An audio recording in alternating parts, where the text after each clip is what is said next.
बैठे हुए हैं, ठीक है। तो समर ट्रेनिंग रिपोर्ट होती क्या है?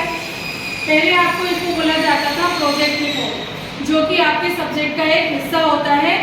अदर पेपर्स तो आपके कितने के होते हैं? 80 मार्क्स के होते हैं, ठीक है। बट ये समर ट्रेनिंग जो रिपोर्ट होता है ये कितने का होता है? 100 मार्क्स का, ठीक है। और ये आपके सिलेबस का एक हिस्सा है ना, जिसके बेस पर क्या होता है? आपका 4th सेमेस्टर में वाइवा होता है। आपको ये पता है कि एमबीए 2 साल का होता है।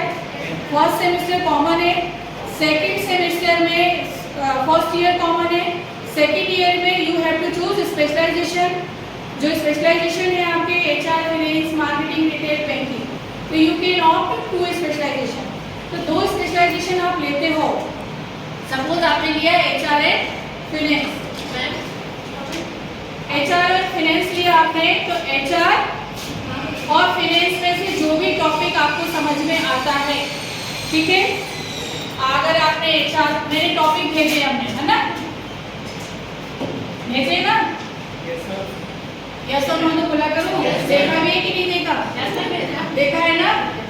तो एचआर के बहुत सारे टॉपिक है, फाइनेंस के हैं, मार्केटिंग, रिटेल, जो भी आपका, अब तो आप 4th सेमेस्टर में हैं, आप ले चुके हैं। सेकंड सेमेस्टर वाले बच्चे क्या करेंगे?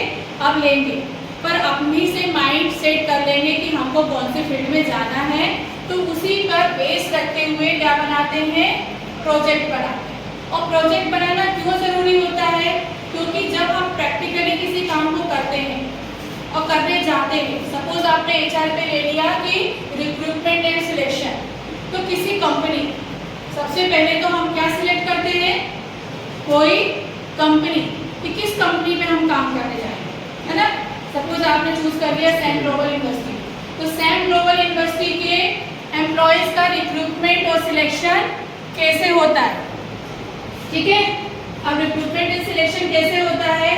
तो हर जगह क्या होता है? एक एचआर डिपार्टमेंट होता है, वहाँ अपॉइंटमेंट दिया जाता है, मतलब कि एप्लीकेशन आपको न्यूज़पेपर के माध्यम से या फिर वेबसाइट के माध्यम से आपको पता चलता है कि कहाँ रिक्रूटमेंट है, वहाँ आप क्या करते हो? अप्लाई करते हो। उसके बाद उसमें से कुछ क्या की जाती है? शॉर्टलिस्टेड की जाती है, आपको कॉल किया जाता है। तो हर जगह की प्रोसेस यही होती है, चाहे किसी भी कंपनी की हो। तो वहाँ का रिक्रूटमेंट कैसे होता है? बट क्या होती है? पॉलिसीज अलग अलग होती है ना। सैलरी की पॉलिसी अलग होती है, वीक की छुट्टियाँ की पॉलिसी अलग होती है, क्योंकि हर कंपनी अलग अलग डिफरेंट वर्क करती है, इसलिए उसकी पॉलिसी भी डिफरेंट होती है।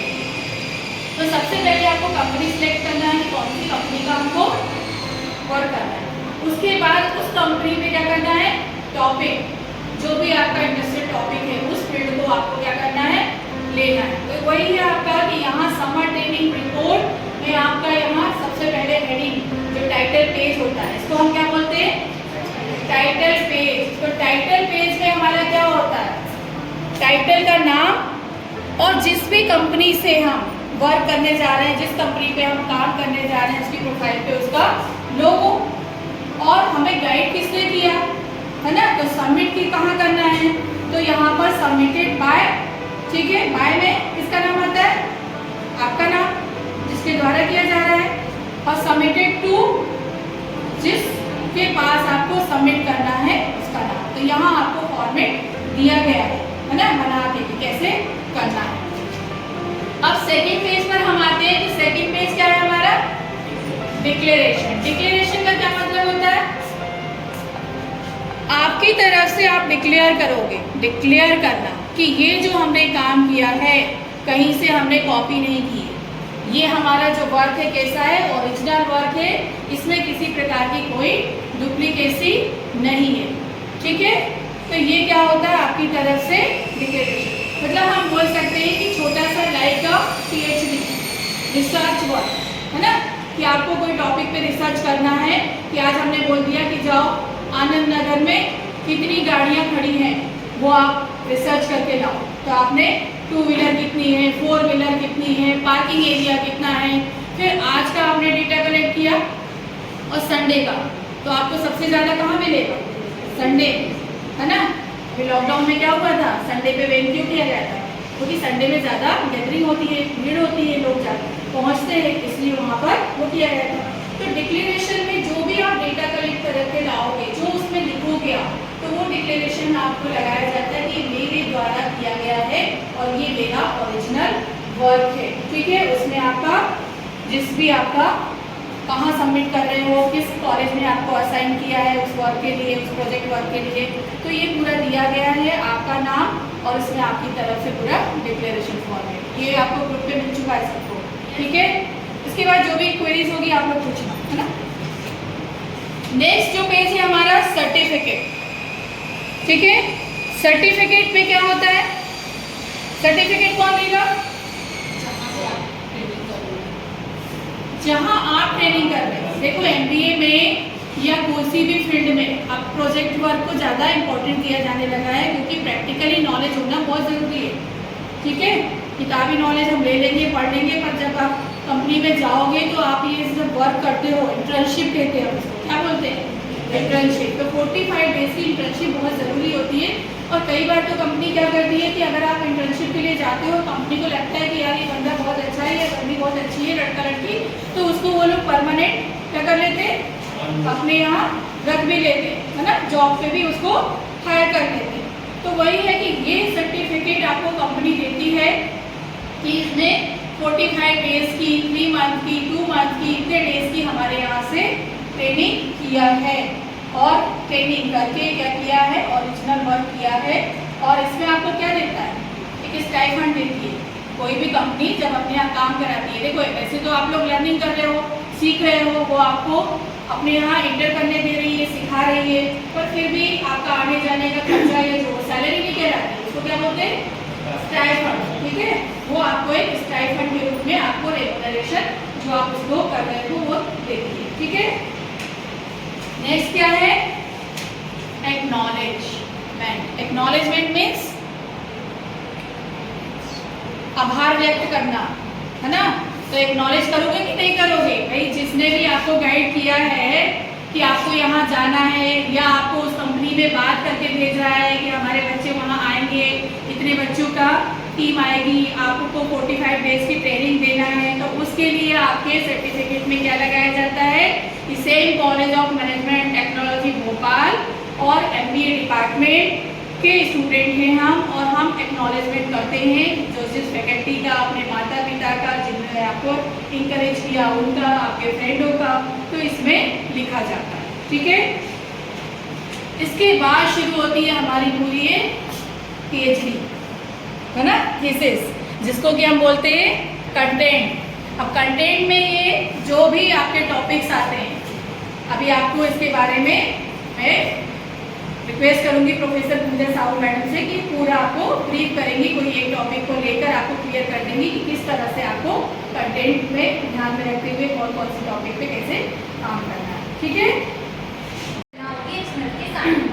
तो अगर आप प्रेजेंट नहीं करते या नहीं बनाते हैं तो आपके 0 मार्क्स हैं, तो ये बहुत ही इंपॉर्टेंट है। उसके लिए मैं अब आपको सारी मैम ने बता दिया कि स्टार्टिंग आपको क्या करना है।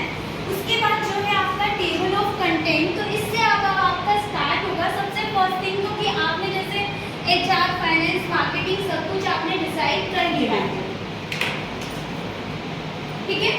HR, फाइनेंस, इसमें आपका मार्केटिंग भी है और ये सब हो जाएगा आपका। तो जैसे बैंकिंग फाइनेंस है, रिटेल मैनेजमेंट है, तो उससे रिलेटेड आप टॉपिक सिलेक्ट करेंगे। सपोज आपने बैंकिंग एंड फाइनेंस का स्टूडेंट है, तो वो क्या टॉपिक सिलेक्ट करता है, आपको टॉपिक सिलेक्ट करना पड़ेगा। जैसे HR है, मैम ने बताया कि रिक्रूटमेंट में बताया है। फाइनेंस है तो फाइनेंस के टॉपिक हो जाएंगे, किसी कंपनी में वर्किंग कैपिटल कैसा होता है, इन्वेस्टमेंट कैसे किया जाता है, सोर्स ऑफ इनकम कहाँ से, ये सब आपको कुछ टॉपिक सिलेक्ट करने पड़ेंगे जो कि हमने आप लोगों को दिए। इसी तरह बैंकिंग एंड फाइनेंस का टॉपिक अगर है तो रोल इन बैंकिंग फाइनेंस कैसा है, IT सेक्टर्स क्या है, तो उसका आपको एक इंट्रोडक्शन देना होगा, क्योंकि सबसे फर्स्ट थिंग आपका फर्स्ट क्या है, इंट्रोडक्शन, ठीक है। तो उसमें आपको उसका पूरा इंट्रोडक्शन बताना होगा कि क्या उसका है, क्या स्टेजेस के बारे में शॉर्ट इंट्रो देना होगा। उसके बाद आता है सेकंड आपका review of literature. Review of literature क्या होता है कि जैसे आपने बैंकिंग देखा, तो बैंकिंग कब आया है, 1969 से हमारे यहाँ पर जो नेशनलाइज्ड बैंक हुआ है उसके बाद से सारा बैंकिंग है। तो उसका पूरा पास देखना पड़ेगा कि अगर मैंने बोला है कि IT सेक्टर्स में बैंकिंग का क्या रोल है, तो IT बहुत इंपॉर्टेंट है, तो हमें उसका रिव्यू लिटरेचर देखना पड़ेगा कि जब हमने पास्ट में बैंकिंग में IT कहाँ यूज कर रहे हैं, कैसे उसको यूज किया जा रहा है, वो सब आपको रिव्यू ऑफ लिटरेचर देखना होगा। थर्ड आ जाएगा आपका ऑब्जेक्टिव फोकस स्टडी।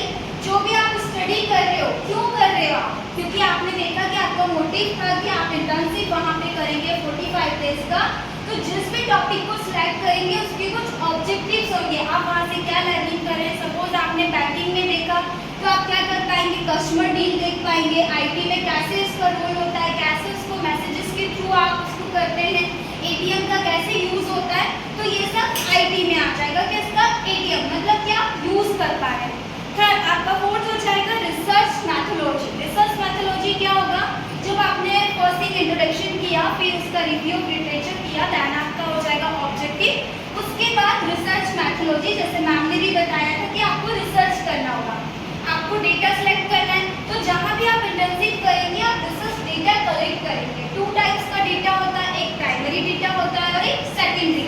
प्राइमरी जो आप खुद सर्च करेंगे, अगर आपको दे दिया कि कस्टमर से आपको उसकी प्रॉब्लम सॉल्व करनी है तो ये कैसा होगा, प्राइमरी। सेकेंडरी डेटा में आपको बुक्स, इंटरनेट, जहाँ से भी आपको मिलता है वो डेटा कलेक्ट करके आप इसमें डालेंगे कि हमने यहाँ से ये डेटा लिया है। अब आपने डेटा कलेक्शन कर लिया है, उसके बाद हो जाएगा आपका डेटा एनालिसिस एंड इंटरप्रिटेशन। आपने डेटा को एनालिसिस करना है, उसके डीप में जाना है कि हमने जो डेटा एनालिसिस किया है वो ऑथेंटिक है या नहीं, उसको इंटरप्रिटेशन करना होगा कि मार्केट में उसका क्या है, ये सब आपको करना होगा। नेक्स्ट हो जाएगा आपका फाइंडिंग एंड सजेशन। अब आपने जब डेटा इंटरप्रिटेशन कर लिया, डेटा इंटरप्रिटेशन मतलब एक दूसरे से जोड़ना, ये नहीं कि हमने कुछ भी किया है तो उसको अलग, उसको जोड़ना होता है। फिर फाइंडिंग एंड सजेशन, आप क्या फाइंड कर रहे हो, आपको कहाँ कुछ प्रॉब्लम्स लग रही है या आप उसमें और क्या सजेस्ट कर सकते हो। नेक्स्ट हो जाएगा लिमिटेशन, क्योंकि आपने देखा होगा जब भी अगर किसी चीज़ की बेनिफिट्स होते हैं तो उसके लिमिटेशंस भी होते हैं। जैसे अगर मैं बैंकिंग एंड फाइनेंस का इसमें बात कर रही हूँ, रोल ऑफ आईटी, तो इसमें क्या हो जाएगा कि डिपेंडेंसी बढ़ जाता है आईटी सेक्टर्स में, कस्टमर्स रिटेंशन हो जाता है। कस्टमर रिटेंशन जैसे अगर एटीएम में जाता है तो कुछ लोगों को क्या होता है, पैसा निकालना नहीं आता है, तो आईटी सेक्टर बढ़ने से ये भी उसकी कुछ लिमिटेशंस है। लास्ट आ जाएगा आपका कंक्लूजन। ये सारा सब कुछ करने के बाद आपकी सारी जो प्रोसेस होगी उसमें आपको कंक्लूजन करना है कि जो भी आपने वर्क किया है जहाँ भी उसका क्या कंक्लूजन निकलता है, ठीक है। उसके बाद आ जाएगा आपका बिब्लियोग्राफी, जो कि आपका पूरा शो करता है कि आपने कहाँ कहाँ से वर्क सर्च किया है, डेटा आपने कहाँ से उठाया है, नेट से लिया है, बुक्स रिसर्च की है, कहीं पेपर पब्लिकेशन किया है, आपने किस कंपनी से डेटा लिया, ये सारा सब कुछ आपको बिब्लियोग्राफी में दिखाना है। तो ये सारी इस प्रोजेक्ट की जो कंटेंट है 9 कंटेंट के साथ ये आपका समर ट्रेनिंग प्रोजेक्ट कंप्लीट होता है। आपको इस फाइल्स में नहीं बनाना है, बाइंडिंग में भी चल सकता है और आप हैंड रिटन भी दे सकते हो। 2 फाइल्स आपको बनानी है, जो कि एक आपको कॉलेज में सबमिट करनी है और एक आपको अपने पास में ही करनी है। ओके, आई थिंक सभी को हमने सर्च कर रखा है तो हमारे पास समर ट्रेनिंग के लिए लेटर आपके पास बने हुए हैं, आप ले जाइए, आप बात करिए। अगर आप चाहते हो कि हम लोग मदद कर दें, कहीं बात करें, तो वो भी हम कर सकते हैं और वहाँ आपको भेजेंगे। तो लेटर आपको लेना हो तो आप हमारे से ले लेना डिपार्टमेंट से, ठीक है। और इस पर फोकस करो। देखो बहुत चीज़ें नेट पे मिल जाती हैं, नेट से सर्च करो और नेट से कॉपी मत करो। अपना ओरिजिनल, उसमें अपना ओरिजिनल वर्क करो, उसको पढ़ो। पढ़ने के बाद उसमें कुछ अपना भी ओरिजिनल आप उसको पढ़ो, अपनी लैंग्वेज में समझो उसको, अपने लैंग्वेज में उसको कन्वर्ट करके लिखो, ठीक है। तो ये आपका क्या होगा, आपका एमबीए करने का एक मेन मोटो है कि भाई प्रोजेक्ट वर्क आपने किया है। कहीं भी आप जाओगे ना, आपसे सिलेबस कौन सी किताब पढ़ी है ये नहीं पूछा जाएगा। आपने इंटर्नशिप की है, आपने प्रोजेक्ट पे काम किया है, कौन से प्रोजेक्ट पे काम किया है और कैसे किया है ना, यही पूछा जाता है। तो ये आपको करना है, ठीक है। देर आए दुरुस्त आए, पर आए और करना है, ठीक है।